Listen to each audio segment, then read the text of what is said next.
Aka Johnsonslarim, aka Johnsons, aka Jambolarim, qaranglar. Yangi guvohnomalarimiz keldi. Imtihon asosida guvohnomalarni qilib berdik.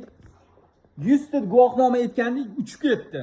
Keldi, ani hujjatsiz yurganlar juda ko'p ekan. Akalar, bironta ishga qonuniy kirmoqchi bo'lsanglar, svarshiklik guvohnomasi sizlarga kerak bo'ladi. Удостоверение svarshika deydi.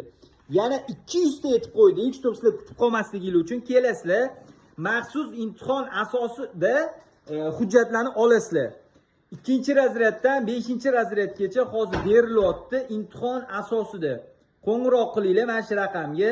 Aka Johnsonslari mana. Xudo xolasa, xudo nasib qilsa imtihonlardan o'tib olib, hujjatlarni olib, bironta sex yo zavodlarga mana bunaqa trubalarni svarka qiladigan joyga ham xohlagan joylarga borib, bemalol qonuniy ravishda ishlasanglar bo'ladi.